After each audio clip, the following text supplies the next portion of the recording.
ಪರಿಶುದ್ಧನು ಮೌನ್ನತನು ಸರ್ವಶಕ್ತಿ ಉಳ್ಳ ತಂದೆಯಾದ ದೇವರೇ, ನಿನ್ನ ಪರಿಶುದ್ಧ ನಾಮಕ್ಕೆ ಸ್ತೋತ್ರವಾಗಲಿ. ಈ ಬೆಳಗಿನ ಜಾವದಲ್ಲಿ ಕರ್ತನೆ, ನಿನ್ನ ಜೀವಳ ವಾಕ್ಯವನ್ನು ಧ್ಯಾನಿಸುವಾಗ ನೀ ನಮ್ಮದಲ್ಲಿದ್ದು ನಿನ್ನ ಆತ್ಮೂಲಕವಾಗಿ ವಾಕ್ಯದ ಗುಡಾರ್ಥವನ್ನು ತಿಳಿಪಡಿಸಿ, ವಾಕ್ಯದ ಮೂಲಕವಾಗಿ ನಮ್ಮೆಲ್ಲರನ್ನು ಬಲಪಡಿಸು. ಯೇಸು ನಾಮದಲ್ಲಿ ಬೇಡಿಕೊಳ್ತೀನಿ ತಂದೆ, ಆಮೀನ್. ಕರ್ತನ ಪ್ರೀತಿಯುಳ್ಳ ಪ್ರಿಯರೇ, ಈ ದಿನ ನನಗೆ ಕೊಡಲ್ಪಟ್ಟಂತ ಒಂದು ವಾಕ್ಯ ಭಾಗ 1 ಕೊರಿಂಥ 6ನೇ ಅಧ್ಯಾಯ 15ನೇ ವಚನದಿಂದ 20ನೇ ವಚನ. ಅದೇ ರೀತಿಯಾಗಿ ಮತ್ತೆ ಸುವಾರ್ಥ ಸೇವಕರ ಬಗ್ಗೆ ನೋಡೋದಾದರೆ ಸಾಮುವೇಲ್ ಜೇಮರ್ ಎಂಬ ಕುರಿತು ನಾವು ಧ್ಯಾನಿಸ್ತೀವಿ. ಮೊದಲಾಗಿ ನಾವು ದೇವರ ವಾಕ್ಯಕ್ಕೆ ಹೋಗೋಣ. 1 ಕೊರಿಂಥ 6ನೇ ಅಧ್ಯಾಯ ನಾವು 15ನೇ ವಚನ ನೋಡಬೇಕಾದ್ರೆ, ನಿಮ್ಮ ದೇಹಗಳು ಕ್ರಿಸ್ತನ ಅಂಗಗಳಾಗಿವೆ ಎಂಬುದು ನಿಮಗೆ ತಿಳಿಯಲು, ಹೀಗಿರಲಾಗಿ ಕ್ರಿಸ್ತನ ಅಂಗಗಳಾಗಿರುವಂತವುಗಳನ್ನು ತೆಗೆದುಬಿಟ್ಟು ಸೂಳೆ ಅಂಗಗಳಾಗುವಂತೆ ಮಾಡಬಹುದು.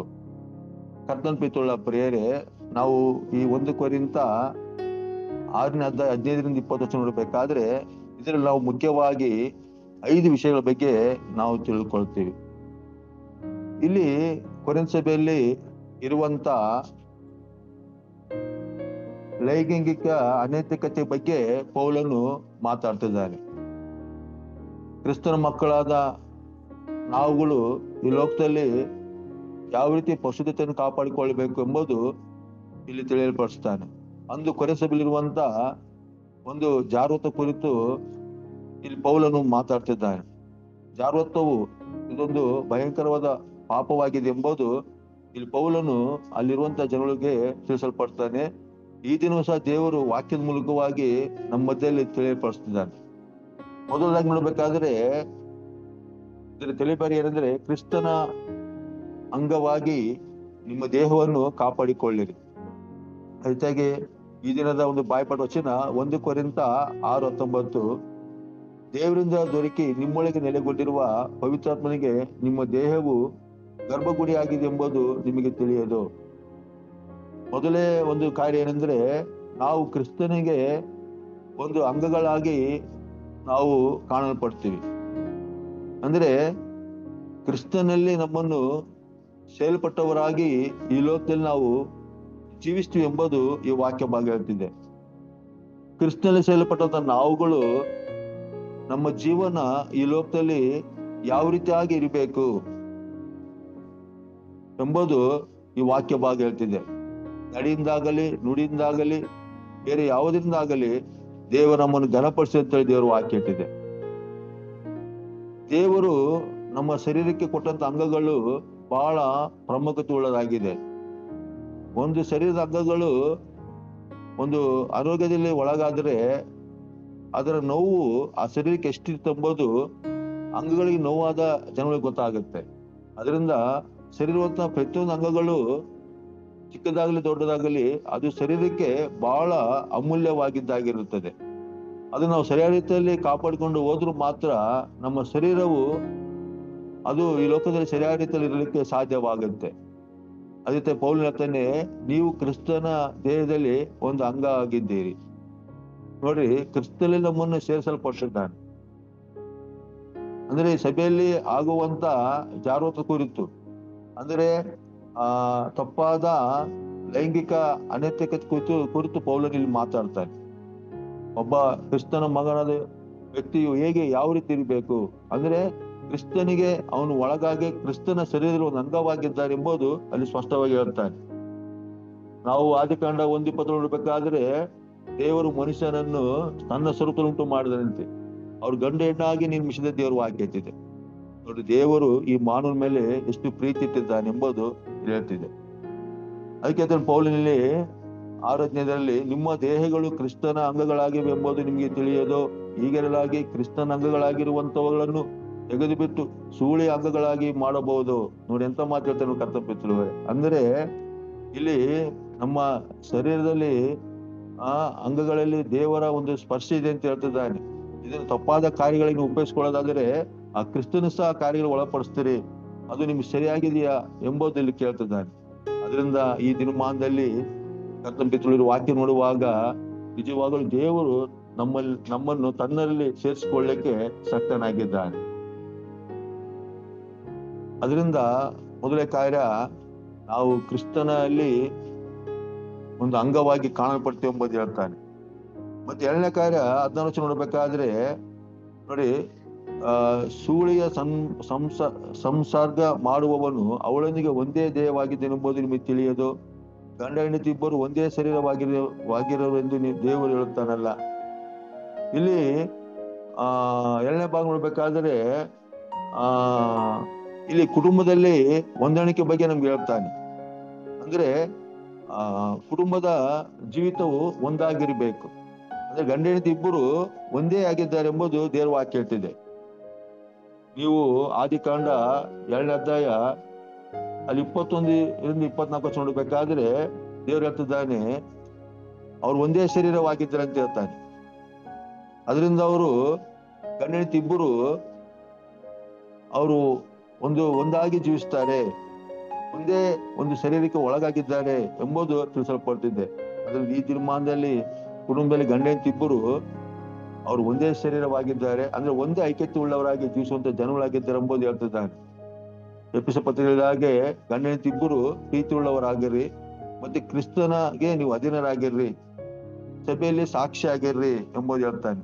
ಈ ದಿನಮಾನದಲ್ಲಿ ಗಂಡನು ಹೆಂಡತಿಗೆ ಮೋಸ ಮಾಡೋದಾಗಿರ್ಬೋದು, ಹೆಂಡತಿ ಗಂಡನಿಗೆ ಮೋಸ ಮಾಡೋದಾಗಿರ್ಬೋದು, ಅದು ತಪ್ಪಾದ ಕಾರ್ಯ ಎಂಬುದು ಇಲ್ಲಿ ಹೇಳ್ತಾನೆ. ಕೊರಿಂಥ ಸಭೆಯಲ್ಲಿ ಇದು ಹೆಚ್ಚಾದಾಗ ಪೌಲನು ದೇವರಾತ್ಮ ಮೂಲಕವಾಗಿ ಮಾತಾಡ್ತಿದ್ದಾನೆ. ಅಂದ್ರೆ ಇಲ್ಲಿ ಗಂಡ ಹೆಂಡತಿ ಇಬ್ಬರು ಪ್ರೀತಿ ಇಲ್ಲದೆ ಒಂದೊಂದು ತಪ್ಪಾದ ಕಾರ್ಯಗಳು ಮಾಡೋದನ್ನು ನೋಡ್ತಾನೆ. ಗಂಡನು ಬೇರೆ ಒಂದು ಹೆಂಗಸ ಸಂಗಡ ಇರೋದು, ಮತ್ತೆ ಹೆಂಡತಿ ಬೇರೆ ಗಂಡ ಸಂಗಡ ಇರುವುದು, ಇದು ಬಹಳ ತಪ್ಪಾದ ಕಾರ್ಯ. ಗಂಡ ಹೆಂಡತಿ ಇಬ್ಬರು ಒಂದಾಗಿರ್ಬೇಕು, ಇಬ್ಬರು ದೇವರಿಗೆ ಮಹಿಮೆ ತರುವಂತ ಕಾರ್ಯಗಳು ಮಾಡ್ಬೇಕು, ಅದು ಬಹಳ ಮುಖ್ಯ. ಅದೇ ದೇವರ ವಾಕ್ಯ ಹೇಳ್ತಿದೆ. ಅಂದ್ರೆ ಗಂಡನಿಗೆ ಹೆಂಡತಿ ಮೋಸ ಮಾಡೋದಾದ್ರೆ, ಹೆಂಡತಿಗೆ ಗಂಡನ ಮೋಸ ಮಾಡೋದಾದ್ರೆ ಅದು ನಿಜವಾಗ್ಲೂ ದೇವರಿಗೆ ಇಷ್ಟ ಇಲ್ಲದ ಕಾರ್ಯ. ಅದರಿಂದ ಪೌಲನು ಇಲ್ಲಿ ಎಚ್ಚರಿಸ್ತಿದ್ದಾನೆ, ನೀವು ಕುಟುಂಬದಲ್ಲಿ ಪರಿಶುದ್ಧತೆಯನ್ನು ಕಾಪಾಡಿಕೊಳ್ರಿ. ಯೇಸು ಹೇಳ್ತಾನೆ, ಯಾವುದು 1 ಪೇತ್ರ ನೋಡೋದಾದ್ರೆ 16 ವಚನದಲ್ಲಿ, ನಾನು ಪರಿಶುದ್ಧನಾಗಿರುವುದರಿಂದ ನೀವು ಪರಿಶುದ್ಧರಾಗಿರ್ರಿ. ಯಾಕಂದ್ರೆ ಕರ್ತನ ಪಿತೃಳುವರೆ ಆದಮನು ದೇವರು ಉಂಟು ಮಾಡಿದನು, ಅವಳನ್ನು ಸಹ ದೇವರು ನಿರ್ಮಿಸಿದನು. ಆದ ಮೂಲಕ ಅವಳು ಇಬ್ಬರ ಉತ್ಪತ್ತಿ ಆದಂತೆ ದೇವರು ವಾಕ್ಯ ಹೇಳ್ತಿದೆ. ಅವರಿಬ್ಬರನ್ನ ಒಂದೇ ಅಂತ ದೇವರು ತಿಳಿಸಲ್ಪಟ್ಟಿದ್ದಾನೆ. ಅದರಿಂದ ಗಂಡ ಹೆಂಡತಿ ಇಬ್ಬರು ದೇವರಿಗೆ ಪರಿಶುದ್ಧರಾಗಿರ್ಬೇಕು. ನಮ್ಮನ್ನು ನಾವು ಪರಿಶೀಲಿಸ್ಕೊಳ್ಬೇಕು.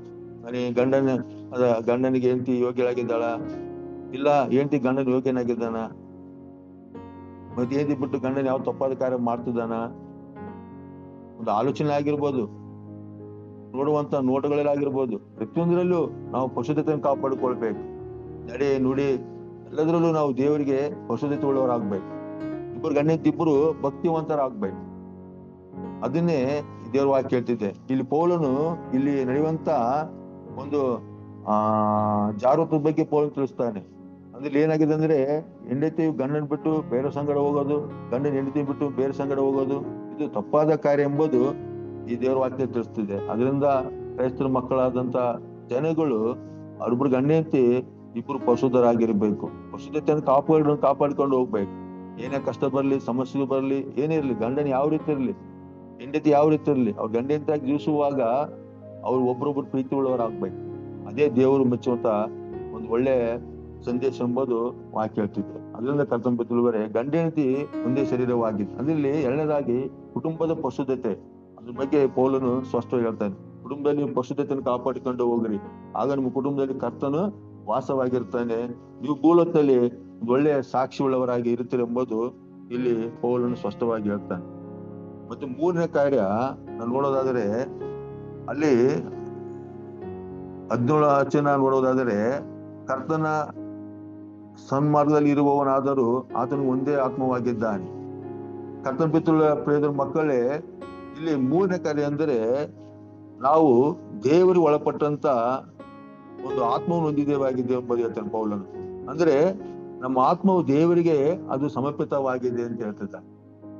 ನಾವು ಯಾವಾಗ ಕ್ರಿಸ್ತನಲ್ಲಿ ಬಂದು ಸೇವೆ ಪಡ್ತೀವೋ ಆಗ ನಮ್ಮ ಆತ್ಮ ರಕ್ಷಣೆ ಹೊಂದಿತೀವಿ ಅಂತೇಳಿ ದೇವರ ವಾಕ್ಯ ಇದ್ದಿದೆ. ಇದು ಆತ್ಮ ರಕ್ಷಣೆ ನಿಜವಾಗಲೂ ಪರಲೋಕಕ್ಕೆ ಒಬ್ಬ ವ್ಯಕ್ತಿಯನ್ನ ಬಾಧ್ಯನಾಗಿ ಮಾಡ್ತದೆ.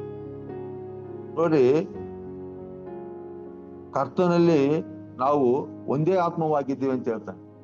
ಈ ಭೂಲೋಕದಲ್ಲಿ ಯಾರು ಕ್ರಿಸ್ತನ ಅಂಗೀಕರಿಸಿಕೊಳ್ತಾರೋ ಅವರೆಲ್ಲರೂ ಕ್ರಿಸ್ತನ ಆತ್ಮ ಹೊಂದಿಕೊಂಡು ಒಂದೇ ಶರೀರವಾಗಿರುತ್ತಾರೆ ಎಂಬುದು ದೇವರ ವಾಕ್ಯ ಇದ್ದಿದೆ. ಅಂದ್ರೆ ಕರ್ತನ ಆತ್ಮ ನಮ್ಮಲ್ಲಿದ್ದಾನೆ. ಆ ಆತ್ಮಿಗೆ ನಾವು ಒಳಗಾಗಿ ಪ್ರತಿದಿನವೂ ನಾವು ಜೀವಿಸಲ್ಪಡಬೇಕು. ಅಂದ್ರೆ ದೇವರ ಆತ್ಮ ನಮ್ಗೆ ಏನ್ ಆಲೋಚನೆ ಕೊಡ್ತಾನೋ ಆ ಆಲೋಚನೆ ಪ್ರಕಾರ ನಾವು ಲೋಕ ಜೀವಿಸುವಾಗ ನಮ್ಮ ಜೀವನವು ಕರ್ತನಿಗಾಗಿ ಜೀವಿಸಲಿಕ್ಕೆ ಸಾಧ್ಯವಾಗುತ್ತೆ. ಅದನ್ನೇ ಪೌಲನು ಅಷ್ಟು ಹೇಳ್ತಾನೆ, ಆತ್ಮದೊಂದಿಗೆ ನಾವು ವಾಸವಾಗಿದ್ದೇವೆ, ದೇವರ ಆತ್ಮದೊಂದಿಗೆ ನಾವು ಜೀವಿಸುವಂತ ಜನಗಳಾಗಿದ್ದೇವೆ ಎಂಬುದು ಇಲ್ಲಿ ಹೇಳ್ತಾನೆ.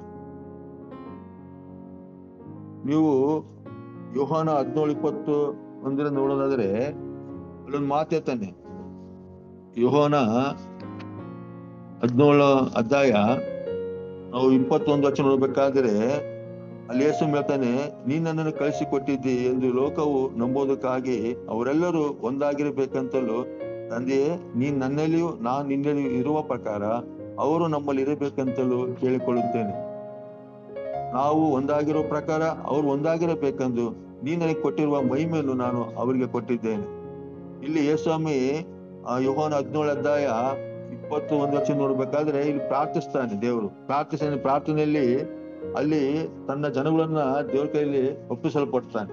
ಅದರಿಂದ ಕರ್ತನ ಬಿತ್ತುವರೆ ನಮ್ಮೊಳಗೆ ದೇವರ ಆತ್ಮನು ಒಳಗಾಗಿದ್ದುವಾಗ ನಾವೆಲ್ಲ ಒಂದೇ ಆತ್ಮವನ್ನು ನಾವು ಆರಿಸುವಂತ ಜನಗಳಾಗಿದ್ದೇವೆ. ಅದಕ್ಕೆ ತಾನೆ ನೀವು ಒಂದೇ ಆತ್ಮವನ್ನು ಹೊಂದಿದವರಾಗಿದ್ದೀರಿ.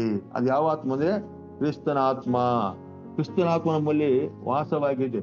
ಯಾರೆಲ್ಲ ಕ್ರಿಸ್ತನ ಆತ್ಮ ವಾಸವಾಗಿದೆಯೋ ಅವ್ರು ನಿಜವಾಗಲೂ ಕ್ರಿಸ್ತನಿಗೆ ಮೈಮುಳ್ಳ ಕಾರ್ಯಗಳನ್ನು ಮಾಡುತ್ತಾರೆ. ತಮ್ಮ ಜೀವಿತವನ್ನು ಪ್ರತಿದಿನವೂ ಪರಿಶುದ್ಧತೆಯಲ್ಲಿ ಕಾಪಾಡ್ಕೊಂಡು ಹೋಗುತ್ತಾರೆ. ನಾನು ಯಾವ್ದು ತಪ್ಪಾದ ಕಾರ್ಯ ಮಾಡ್ತಂದ್ರೆ ಅದು ನಾನು ಮಾಡ್ತಿಲ್ಲ, ನನ್ನ ಒಳಗೆ ಕ್ರಿಸ್ತನ ಆತ್ಮಕ್ಕೆ ನಾನು ದ್ರೋಹ ಮಾಡುವಂತನಾಗ್ತೀನಿ ಎಂಬುದು ಅದು ತಿಳ್ಕೊಳ್ಬೇಕು. ಅದೇನೇ ಪೌಲ ಹೇಳ್ತಾನೆ, ಕ್ರಿಸ್ತನ ಆತ್ಮಿಗೆ ನೀವು ಒಳಗಾಗಿದ್ದೀರಿ. ಅಂದ್ರೆ ನಮ್ಮೊಳಗೆ ಕರ್ತನ ಆತ್ಮ ಇದ್ದಾನೆ. ಆತನ ಒಂದು ಕಂಟ್ರೋಲಲ್ಲಿ ನಾವು ಮುಂದೆ ಹೋಗ್ತಿದ್ದೇವೆ. ಹೇಗೆ ನಾವು ಒಂದು ಬಸ್ಸುಗಳಿಗೆ ನೋಡೋದಾದ್ರೆ ಅದಕ್ಕೆ ಸ್ಟೇರಿಂಗ್ ಇರುತ್ತೆ. ಅದು ತಿರುಗಿದಾಗ ಬಸ್ ತಿರುತ್ತೆ. ಅದು ಯಾವ ಕಡೆ ತಿರುಗುತ್ತೆ ಸ್ಟೇರಿಂಗ್, ಆ ತರ ಬಸ್ ಹೋಗುತ್ತೆ. ಆ ರೀತಿ ಕರ್ತನ ಬಿತ್ತುವರೆ ನಮ್ಮ ಒಳಗೆ ಪವಿತ್ರಾತ್ಮ ಇದ್ದಾನೆ. ಪವಿತ್ರಾತ್ಮ ಆತ್ಮನಿಗೆ ಒಳಗಾಗಿ ನಾವು ಜೀವಿಸುವಂತರಾಗ್ಬೇಕು. ನಾವೇನ್ ತಪ್ಪಾದ ಕಾಲ ಮಾಡ್ತೀವಿ ಅಂದ್ರೆ ಅದು ಆತ್ಮನಿಗೆ ನೋವು ಪಡಿಸುವಂತ ಜನ ಆಗಿರ್ತೀವಿ. ಅದರಿಂದ ನಾವು 3 ವಿಷಯ ನೋಡ್ಬೇಕಾದ್ರೆ ನಮ್ಮೊಳಗಿರುವ ಆತ್ಮನಿಗೆ ನಮ್ಮನ್ನು ಸಂಪೂರ್ಣ ಒಪ್ಪಿಸಲ್ಪಡಬೇಕು. ಮತ್ತೆ 4 ನೋಡೋದಾದ್ರೆ ಅಲ್ಲಿ ಹೇಳ್ತಾನೆ 18 ಜಾರತ್ವಕ್ಕೆ ದೂರವಾಗಿ ಓಡಿ ಹೋಗಿರಿ. ಮನುಷ್ಯರು ಮಾಡುವ ಇತರ ಪಾಪಕೃತ್ಯಗಳು ದೇಹಕ್ಕೆ ಹೊರಗಾಗಿವೆ, ಆದರೆ ಜಾರತ್ವ ಮಾಡುವನು ತನ್ನ ದೇಹಕ್ಕೆ ಹಾನಿಕರವಾದ ಪಾಪವನ್ನು ಮಾಡುತ್ತಾನೆ. ಇಲ್ಲಿ 4 ಕರ್ತಂಬಿತ್ತುವರೆ ಇಲ್ಲಿ ಪಾಪದ ಕಾರ್ಯಗಳಲ್ಲಿ ನಾವು ದೂರ ಇರ್ಬೇಕಂತ ಹೇಳ್ತಾನೆ. ಅಂದ್ರೆ ಪಾಪದ ಕಾರ್ಯಗಳಲ್ಲಿ ಅಂದ್ರೆ ಪಾಪ ಕಾರ್ಯಗಳು ಮಾಡುವ ಜನರ ಮಧ್ಯೆ ನಾವು ಜೀವಿಸುವಾಗ ನಮ್ಮ ಜೀವನವು ಅದರಿಂದ ಬಹಳ ಪ್ರಖ್ಯಾತ ಉಳ್ಳದಾಗ್ಬೇಕು. ಅಂದ್ರೆ ಬೇರ್ಪಟ್ಟ ಜೀವಿತವಾಗಿ ಅದು ಕಾಣಲ್ಪಡಬೇಕು. ಏನಂದ್ರೆ ಪಾಪದಲ್ಲಿರೋ ಜನಗಳಿಗೆ ಸುವಾರ್ತೆಯನ್ನು ಸಾರಬೇಕು. ಪಾಪದಲ್ಲಿ ಜನಗಳನ್ನ ಪಾಪದ ಬಿಡುಗಡೆ ಮಾಡ್ಸೋಕೆ ನಾವು ದೇವ್ರ ಕಡೆಗೆ ತರಬೇಕು. ಆ ಪಾಪಗಳಿಗೆ ನಾವು ಒಳಗಾಗಬಾರ್ದು. ಅದಿಲ್ಲಿ ಹೇಳ್ತಾನೆ. ಅಂದ್ರೆ ಕುಡಿಯೋ ವ್ಯಕ್ತಿಗೆ ನೀನು ಸುವಾರ್ತೆ ಸಾರುವಾಗ ನೀನು ಕುಡ್ಕೊಂಡು ಸುವಾರ್ತೆ ಸಾರೋದಲ್ಲ, ಅವನು ಕುಡುಕತನ ಮಾರ್ಪಡಿಸಿ ಇನ್ನು ಕುಡುಕ್ತಾನ ಬಿಟ್ಟಿರ್ತಾರ ಅದು ಸಾಕ್ಷಿ ಹೇಳ್ಬೇಕು ಅವನಿಗೆ. ನಾನು ಈ ತರ ಕುಡ್ತಿದ್ದೆ, ಈ ತರ ಮಾರ್ಪಟ್ಟಿದ್ದೇನೆ, ನೀನು ಮಾರ್ಪಡು, ದೇವ್ರು ಮಾರ್ಪಡು ಶಕ್ತನಾಗಿದ್ದಾನೆ ಅಂತೇಳಿ ಆ ರೀತಿ ಹೇಳಿ ಅವನ್ನ ಕ್ರಿಸ್ತನ ಬಳಿಗೆ ತರಬೇಕು. ಅದೇ ತಾನೆ ಇಲ್ಲಿ ಏನಂದ್ರೆ ದೂರ ಓಡಿ ಹೋಗ್ರಿ ಅಂತ, ಜಾರತ್ವದಿಂದ ನೀವು ದೂರ ಓಡೋಗ್ರಿ ಅಂತಾನೆ. ಅಂದ್ರೆ ಶರೀರವು ಅದು ಪಾಪಕ್ಕೆ ಒಳಗಾಗಿ ಪಾಪಗಳು ಮಾಡೋದಾದ್ರೆ ಶರೀರವು ನಾಶವಾಗುತ್ತೆ ಅಂತ ಹೇಳ್ತಾನೆ. ಅಂದ್ರೆ ಅರ್ಥ ಅಂದ್ರೆ ಈ ಜಾರತ್ವವು ಶರೀರವನ್ನು ಹಾನಿ ಮಾಡುತ್ತದೆ. ಅದರಿಂದ ನೀವು ಶರೀರವನ್ನು ಪಶುದಲ್ಲಿ ಕಾಪಾಡಿಕೊಳ್ರಿ. ಅಂದ್ರೆ ನಮ್ಮ ಶರೀರಕ್ಕೆ ಯಾವ್ದೊಂದು ಕಾಯಿಲೆ ಬಂದಾಗ ಕಾಯಿಲೆ ಬಂದ್ರೆ ಗೊತ್ತಿರುತ್ತೆ ಅದು ನೋವು ಏನಂತೇಳಿ.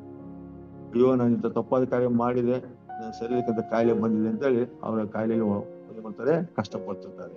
ಅದರಿಂದ ನಮ್ಮ ಶರೀರವನ್ನು ನಾವು ಕಾಪಾಡಿಕೊಳ್ಬೇಕು. ದೇವರು ಶರೀರವನ್ನು ತನ್ನ ರೂಪದಲ್ಲಿ ಉಂಟು ಮಾಡಿದೆ ಅಂತ ದೇವರು ವಾಕ್ಯ ಇದೆ. ಇದು ಬಹಳ ಬೆಲೆ ಉಳ್ಳದ್ದು ಶರೀರ.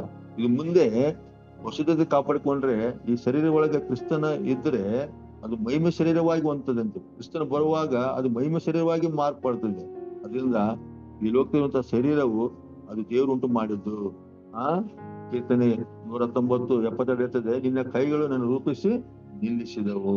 ಅದೇ ನಿನ್ನ ಆಜ್ಞೆ ಕಲಿಯುವುದಕ್ಕೆ ನನಗೆ ಬುದ್ಧಿಯನ್ನು ಕೊಡು. ಅಂದ್ರೆ ದೇವರ ಹೊಸದ ಕೈಗಳು ಈ ಒಂದು ದೇಹವನ್ನು ನಿರ್ಮಿಸಿದೆಂಬುದು ವಾಕ್ಯ ಹೇಳ್ತಿದೆ. ಅದರಿಂದ ನಮ್ಮ ಶರೀರವನ್ನು ನಾವು ಹೊಸದಲ್ಲಿ ಬಹಳ ಕಾಪಾಡಿಕೊಳ್ಳೋದು ಬಹಳ ಪ್ರಾಮುಖ್ಯತೆ ಉಳ್ಳದಾಗಿರುತ್ತೆ. ಅದರಿಂದ ಶರೀರಕ್ಕೆ ಯಾವ ತಪ್ಪಾದ ಕಾರ್ಯಗಳು ಮಾಡಬಾರ್ದು. ಅಂತಂದ್ರೆ ಯಾವ ದುಶ್ಚಟಗಳು ಮಾಡೋದಾದ್ರೆ ಶರೀರವು ಹಾಳಾಗುತ್ತೆ. ಆಗ ಶರೀರ ಯಾರ್ದು ಹಾಳಾಗತ್ತೆ? ಯಾವ ದುಶ್ಚಟಗಳು ಮಾಡ್ತಾರೆ ಅವ್ರದ್ದು ಹಾಳಾಗುತ್ತೆ, ಬೇರೆ ಹೇಳೋಂದು ಹಾಳಾಗಲ್ಲ. ಅದನ್ನ ಯಾರು ನೋಡಿ ತಂಬಾಕು ತೆಗೆದುಕೊಂತಾರೆ, ತಂಬಾಕು ಮುಂದೆ ಬರ್ದಿರ್ತಾರೆ, ಚಿತ್ರ ಹಾಕಿರ್ತಾರೆ. ಓದಕ್ ಬರಲ್ಲ ಅಂದ್ರೆ ಚಿತ್ರ ಹಾಕಿರ್ತಾರೆ. ಯಾರು ಓದಕ್ ಬರಲ್ಲ ಸೋರನಿಗೆ ಅಂದ್ರೆ ಚಿತ್ರ ನೋಡಪ್ಪ ಅಂತಾರೆ, ಚಿತ್ರ ತೋರಿಸ್ತಾರೆ. ಕುಡಿಯಕ್ ಹೋಗ್ತಾರೆ, ಸೋರನ್ ಓದಕ್ ಬರಲ್ಲ, ಓದ್ಯನಿಗೆ ಮಾತ್ರ ಹಾಕಿರ್ತಾರೆ ಕುಡಿದ್ರೆ ಏನ್ ಬರ್ತಾ ಅಂತೇಳಿ. ಬಟ್ ಓದ್ಲಾರವನು ನನಗೆ ಓದಕ್ ಬರಲ್ಲ ಸೋರ್ ಅಂದ್ರೆ ಬಾಟ್ಲಿ ಮೇಲೆ ಹಾಕಿರ್ತಾರೆ ಚಿತ್ರ, ಏನಾಗುತ್ತೆ ನಿನ್ ಶರೀರ ಅಂತೇಳಿ. ಅದರಿಂದ ಕರ್ತಂಬುತ್ತುವರೆ ನಮ್ಮ ಶರೀರವು ಅದು ಬಹಳ ಪ್ರಾಮುಖ್ಯತೆ ಉಳ್ಳದ್ದು. ಅದನ್ನ ಸರಿಯಾದ ನಾವು ಕಾಪಾಡಿಕೊಂಡು ಇರಬೇಕೆಂಬುದು ಪೌಲನು ಸ್ಪಷ್ಟವಾಗಿ ಹೇಳ್ತಾನೆ. ಅದನ್ನೇ ಇಲ್ಲಿ ತಿಳಿಸ್ತಿದ್ದಾನೆ. ಅದನ್ನ 4ನೇ ಕಾರ್ಯ ನೋಡೋದಾದ್ರೆ ನಮ್ಮ ಶರೀರವು ನಮ್ಮ ದೇವರಿಗೆ ಬಹಳ ವಸತಿ ಉಳ್ಳದಾಗ್ಬೇಕೆಂಬುದು ಹೇಳ್ತಾನೆ. ಮತ್ತೆ 5ನೇ ಒಂದು ಕಾರ್ಯ ನೋಡ್ಬೇಕಾದ್ರೆ ಕರ್ತಂಬುತ್ತುವರೆ ಇಲ್ಲಿ ನಾವು ದೇವರಿಗೆ ನಮ್ಮನ್ನು ನಾವು ಒಪ್ಪಿಸಲ್ಪಡಬೇಕು. ಇಲ್ಲತಾನೆ ಸಂಪೂರ್ಣ ದೇವರಿಗೆ ನಮ್ಮನ್ನು ಒಪ್ಪಿಸಲ್ಪಡಬೇಕು. ಇಲ್ಲತಾನೆ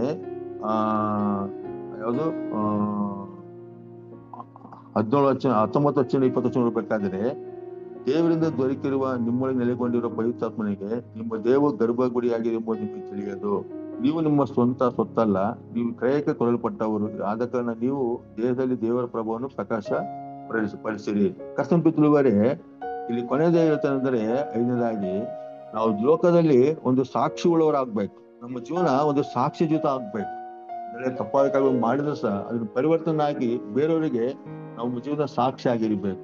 ಅದು ನಿಜವಾಗಲೂ ದೇವರು ಮೆಚ್ಚುವಂತ ಕಾರ್ಯವಾಗಿದೆ. ನಮ್ಮೊಳಗೆ ನಮ್ಮ ದೇವರ ಯೇಸನ್ನು ಇಟ್ಟುಕೊಂಡು ಯೇಸುನ ಕುರಿತು ಸಾಕ್ಷಿ ಹೇಳುತ್ತಾ ನಮ್ಮ ಜೀವನವನ್ನು ಕ್ರಿಸ್ತನಲ್ಲಿ ಒಂದು ಸಾಕ್ಷಿ ಜೀವಿತವಾಗಿ ಅದು ಪರಿವರ್ತಿಸಿಕೊಳ್ಬೇಕು. ನಾವು ನೋಡ್ತೀವಿ ಏನಂದ್ರೆ ಅಪೊಸ್ತಲರು 1:8 ಹೇಳ್ಬೇಕಾದ್ರೆ, ಪವಿತ್ರಾತ್ಮ ನಿಮ್ಮ ಮೇಲೆ ಬರಲು ನೀವು ಏನ್ ಮಾಡ್ತೀರಿ? ಬಲವನ್ನು ಹೊಂದ್ತೀರಿ. ಭೂಲೋಕ ಹೇಳ್ತಾನೆ. ಏನಂತಂದ್ರೆ ನೀವು ಯಾವ್ದು ವಾಕ್ಯವಾದ ಅಪೊಸ್ತಲರು 1:8, ಆದರೆ ಪವಿತ್ರಾತ್ಮ ನಿಮ್ಮ ಮೇಲೆ ಬರಲು ನೀವು ಬಲವನ್ನು ಹೊಂದಿ ಯೆರೂಸಲೇಮಿನಲ್ಲಿಯೂ ಎಲ್ಲ ಯೂದಾಯ ಸಮರ್ಯ ಸೀಮೆಗಳಲ್ಲೂ ಭೂಲೋಕ ಕಟ್ಟೆ ಕಡೆವರೆಗೂ ನನಗೆ ಸಾಕ್ಷಿಗಳಾಗಿರ್ಬೇಕು. ನೋಡಿ ಕರ್ತಂಬುತ್ತುವರೆ ನಮ್ಮೊಳಗೆ ದೇವರಾತ್ಮನಿದ್ದರೆ ನಾವು ಪ್ರತಿಯೊಂದು ಸಾಕ್ಷಿ ಆಗಿರ್ತೀವಿ. ಕುಟುಂಬದಲ್ಲಿ ಸಹ ನಾವು ಮತ್ತೆ ಕರ್ತಂಬುತ್ತುವರೆ ಮತ್ತೆ ಲೋಕದಲ್ಲಿ ಸಹ ನಾವು ಸಾಕ್ಷಿ ಆಗಿರ್ತೀವಿ. ಇದರಿಂದ ನಮ್ಮ ಜೀವನವು ಸಾಕ್ಷಿಯುತವಾಗಿ ನಾವು ಕಾಪಾಡಿಕೊಂಡು ಹೋಗೋದು ಬಹಳ ಮುಖ್ಯವಾಗಿರುತ್ತೆ. ಇಲ್ಲಿ ಮುಖ್ಯವಾಗಿ ಪೌಲನು ಹೇಳೋದಂದ್ರೆ ಇಲ್ಲಿ ನಡೆಯುವಂತ ಜಾಗೃತ ಕುರಿತು, ಅಂದ್ರೆ ಲೈಂಗಿಕ ಅನೇಕ ಕುರಿತು ಇಲ್ಲಿ ಪೌಲನು ಸ್ಪಷ್ಟವಾಗಿ ಹೇಳ್ತಾನೆ. ಏನಂದ್ರೆ ಇಲ್ಲಿ ಮಾಡೋ ತಪ್ಪಾದ ಕಾರ್ಯಗಳು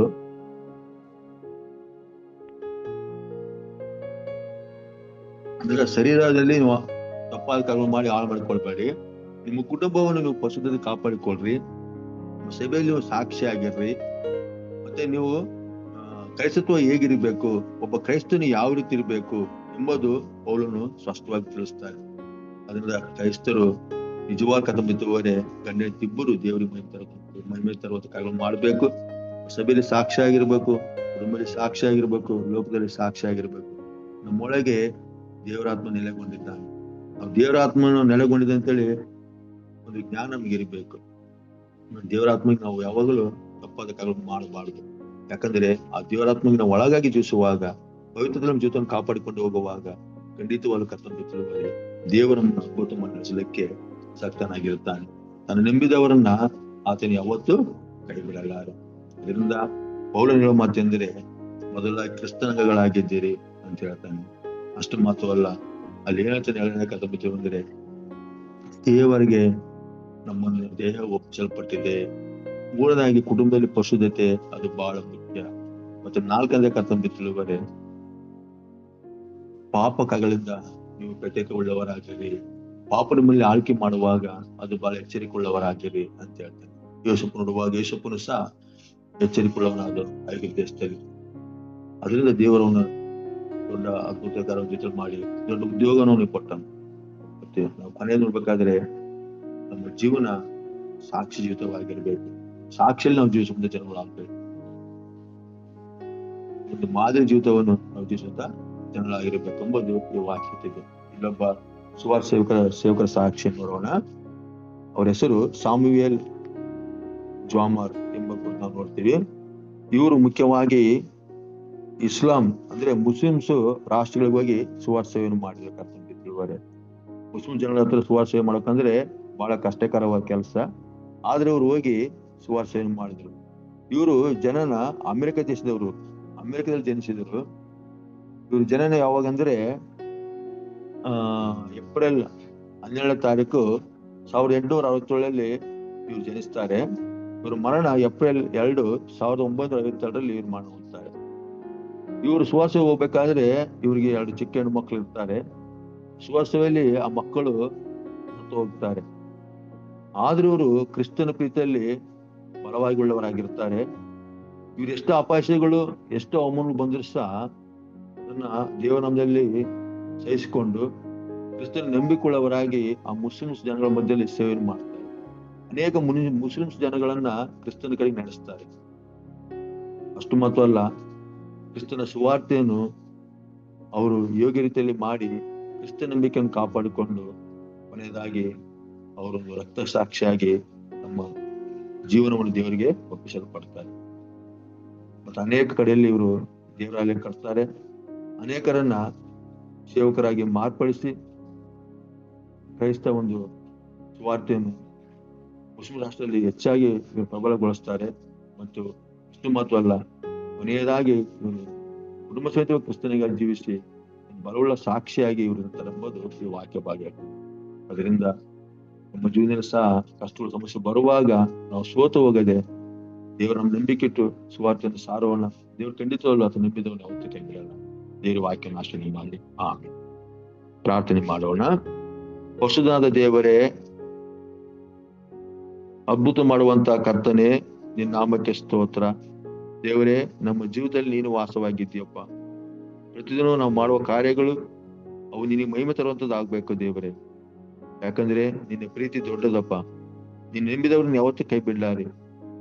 ಅವ್ರೊಳಗಿದ್ದಿ ನೀನು ಅದ್ಭುತ ಮಾಡಿ ನಡೆಸೋದು ದೇವರಾಗಿದ್ದಿ. ನಿನಗೆ ಸ್ತೋತ್ರ. ಬೆಳಗಿನ ಜಾವದಲ್ಲಿ ಕರ್ತನೆ, ನಿನ್ನ ಜೀವನ ವಾಕ್ಯವನ್ನು ಧ್ಯಾನಿಸ್ಲಿಕ್ಕೆ ನಮಗೆ ಸಹಾಯ ಮಾಡಿದೆ. ಕರ್ತನೆ, ನಮ್ಮ ದೇಶವನ್ನು ಆಶೀರ್ವಾದ ಮಾಡು. ದೇಶದಲ್ಲಿ ಶಾಂತಿ, ಸಮಾಧಾನ, ನೆಮ್ಮದಿಯನ್ನು ಕೊಡು. ದೇಶದಲ್ಲಿ ನಿರ್ಮಿಸಿಬಿಟ್ಟ ನಾಯಕರು ನಿನ್ನ ಜ್ಞಾನ ಬದಲಿ ದೇಶ ಆಡಳಿತ ಮಾಡ್ಲಿಕ್ಕೆ ಸಹಾಯ ಮಾಡು. ಮತ್ತೆ ದೇಶದಲ್ಲಿ ಸುವಾಸವಂತ ಎಲ್ಲ ಸೇವಕರನ್ನ, ನಿನ್ನ ನಂಬಿರುವಂತ ಎಲ್ಲ ಸಂಘ ಸಂಸ್ಥೆಗಳನ್ನ, ನೀನು ನಂಬಿರುವಂತ ಎಲ್ಲ ನಿನ್ನ ಪ್ರಿಯ ಮಕ್ಕಳನ್ನ, ವಿಶೇಷವಾಗಿ ನಮ್ಮ ಕಲ್ವಚಪ ಸಂಸ್ಥೆಯನ್ನ, ಅದು ಮುಖ್ಯಸ್ಥರನ್ನ, ನಡೆಯುವಂತ ಎಲ್ಲಾ ಸೇವೆಗಳನ್ನ ನೀನು ಆಶೀರ್ವಾದ ಮಾಡು. ಇವುಗಳ ಸಹಾಯ ಮಾಡೋ ಪ್ರತಿಯೊಬ್ಬ ಸಹಾಯಕರನ್ನ ಆಶೀರ್ವಾದ ಮಾಡು. ನೀನು ಬೇಕಾದ ಎಲ್ಲ ಸಹಾಯಗಳು ನೀನು. ಕರ್ತನೆ, ಜೂಮ್ ಆ್ಯಪ್ನಲ್ಲಿ ಯಾರು ನಿನ್ನ ವಾಕ್ಯವನ್ನು ಕೇಳ್ತಿದ್ದಾರೆ ಅವರು ಸಹ ಆಶೀರ್ವಾದ ಮಾಡು. ಯಾವ ಕಷ್ಟದಲ್ಲಿದ್ದಾರೋ, ಯಾವ ಸಮಸ್ಯೆಯಲ್ಲಿದ್ದಾರೋ, ಯಾವ ಚಿಂತೆ ದುಃಖದಲ್ಲಿದ್ದಾರೋ ಎಲ್ಲ ಬಲಂತೆ ದೇವರಾಗಿ ನೀನು ಪರಿಹಾರ. ಪ್ರತಿದಿನವೂ ಕರ್ತನೆ, ನೀನು ಪಶುದಿತುಳ್ಳವರಾಗಿ ಸಾಕ್ಷಿ ಮಕ್ಕಳಾಗಿ ನಾವು ಜೀವಿಸಲಿಕ್ಕೆ ಸಹಾಯ. ನಮ್ಮ ಪ್ರಾರ್ಥನೆ ಕೇಳೋದಕ್ಕೆ ಸ್ತೋತ್ರ. ನಿಮ್ಮ ಎಲ್ಲ ಉಪಕಾರ ಸ್ತೋತ್ರ. ಯೇಸು ಕ್ರಿಸ್ತನ ನಾಮದಲ್ಲಿ ಬೇಡಿಕೊಟ್ಟು ತಂದೆ, ಆಮೆನ್.